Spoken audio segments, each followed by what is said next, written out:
This dresser has a unique shape, and as soon as I saw it, I knew it would be the perfect piece to restyle into a $2,000 crate and barrel dresser that I really liked. I knew from the very beginning that this was going to take a lot of work, and I'd have to overcome some challenges to get it to resemble the Inspiration dresser.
Since the Inspiration Dresser by Crate and Barrel is raw wood, that's what I wanted to do with this dresser as well. This is what it looked like after I'd stripped the top the first time. The black paint remained in the oak wood grain, so I restripped the entire dresser with the hope that I could get rid of the paint in the wood grain. The stripper turned a darker color, so it obviously removed more of the paint in the grain. However, after letting it dry overnight, you can see the top is still too dark. I then tried full-strength bleach to lighten the top. After the first application, this is what it looked like when it had dried. I then applied a second coat of bleach and let it dry overnight. Well, this is what it looked like after stripping twice and bleaching twice. It certainly does not look like raw wood. This dresser has a thin oak veneer on the top and another wood for the remainder of the dresser. I knew that I would not be able to sand the black out of the wood grain on the top without blowing through the oak veneer, so I had to go to plan B. I decided I had no choice but to paint it the color of raw wood and then apply a glaze that would make it look like wood grain. I decided to use an all-in-one paint to reduce some of the steps. I was pretty bummed out because I had just gone through all the work of stripping this dresser, and since I'm now repainting it, there was no need to have stripped it in the first place. Those of you that have seen my previous videos may have heard me say that I really hate to strip furniture, but since I love the results so much, I put up with the mess. However, in this case, I was a little frustrated since I had just wasted an entire week stripping and bleaching this dresser. I'll know next time I see a black dresser not to try to take it to raw wood unless it is made of solid wood. On the brighter side, I had no doubt that painting it and glazing it would still achieve a great result on the dresser, making it look very much like the Inspiration Dresser from Crate and Barrel. The color I used for the all-in-one paint was a tan color that I got off the Oops paint section in one of the big box stores. I'd used it on another makeover and it worked quite well. I compared that color of paint with the color of the wood that I was going to be using on the drawer fronts, and it seemed to match quite well. The recipe that I was using to create the all-in-one paint is a recipe that I made up. I'll post that recipe in the video description. I used paint with primer, therefore I only needed to add satin polyurethane to it to make the all-in-one paint. The advantage of using all-in-one paint is that I didn't have to prime it or seal it. However, I knew going into this that since I was going to put a glaze on top, I would have to put a sealer on top of the glaze.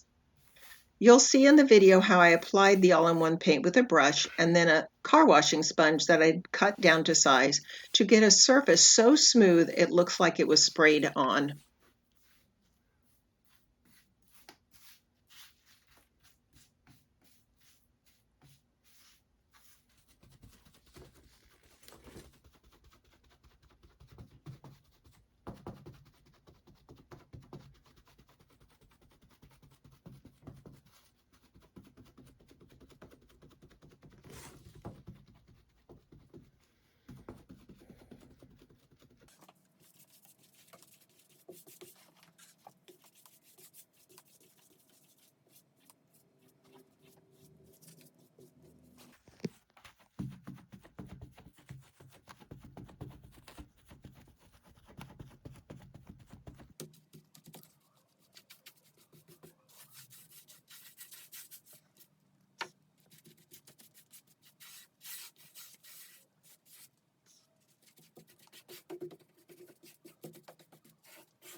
After the first coat of paint was dry, I held up the drawer front and found that the color of the paint was not close enough to the raw wood used on the drawers.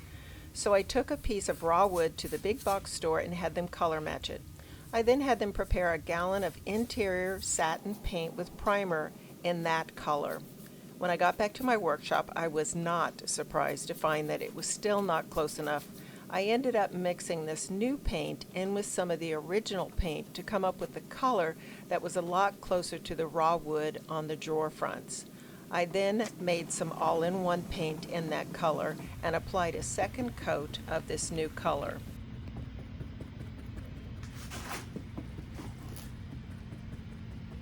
The drawer fronts on the Inspiration dresser have a mosaic-like design made of 1/8 inch wood dowels. I purchased these wood dowels from Amazon and ended up using almost 400 36-inch long wood dowels to finish this dresser and 2 nightstands. I used Weld Bond glue because it dries clear, and these miter shears worked perfectly to cut the dowels. The thing that I want to point out is that whenever you're using Weld Bond, you have to apply pressure to whatever it is you're gluing to ensure good adhesion and a more permanent bond.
To make the paint look like raw wood, I made a tinted glaze using Valspar antiquing glaze. I used about 1/2 cup of glaze and added 1 tablespoon of the raw wood all-in-one paint, plus about a teaspoon of espresso colored craft paint. To apply it, I just used a chip brush. I had originally planned to use a whisk broom, but when I tested it, the broom made the wood grain less obvious, and I found the chip brush provided the right thickness of lines to resemble the wood grain. You can hear the sound of the chip brush in the video scraping on the surface. I'm almost dry brushing the glaze on, so there's not very much glaze on the brush. To ensure that it looked like wood, I blended the strokes into each other so you could not see a beginning or an end to the brush strokes.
After all of the dowels were applied, the dresser drawers were allowed to dry overnight.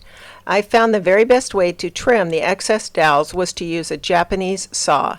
Turning the drawers upside down allowed me to clearly see where to cut.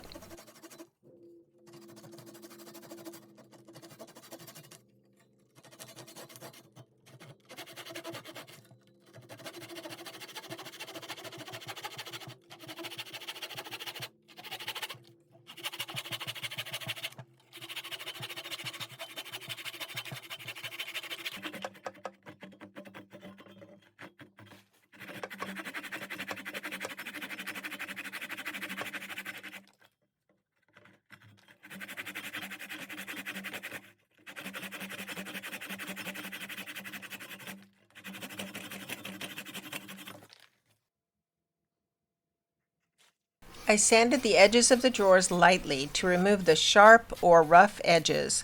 I was pleased at the cuts made by the Japanese saw. They were clean and straight. After removing the sawdust, I applied 3 coats of water-based polyurethane to the raw wood dowels on the dresser fronts to keep them from getting dirty from repeated touching. Before using it on the drawers, I tested the polyurethane to make certain it did not change the color of the dowels.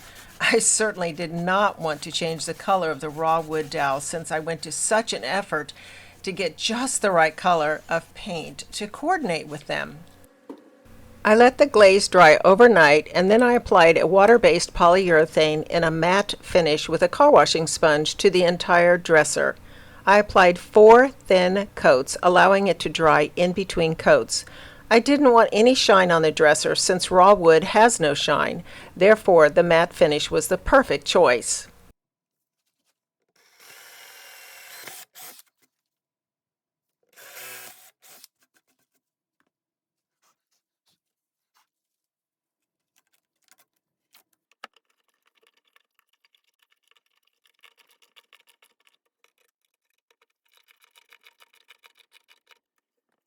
As you may recall, this is the dresser that I started with, and this is my inspiration piece from Crate and Barrel. As you can see, they used dowels to create a specific design on the drawer fronts. I created my own design for the drawer fronts, but it was not until I was pushing in this drawer that I realized I never confirmed that I had the design correct as I planned, using all 4 drawers to create the design. Well, you can imagine my relief as I stepped back and saw that indeed my design on the drawer fronts was exactly as I visioned.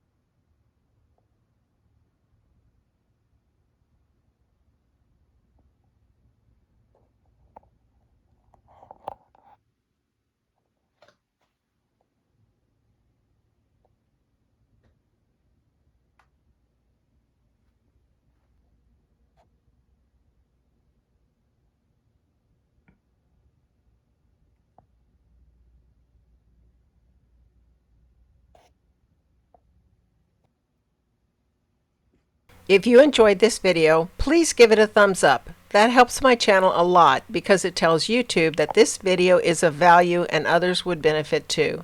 If you become a subscriber and click the notification bell, you'll be the first one notified when I post my weekly videos. I certainly appreciate all the support great viewers like you have shown my little channel. I enjoy reading your words of encouragement in the comments, and it's very motivating that you appreciate what I do.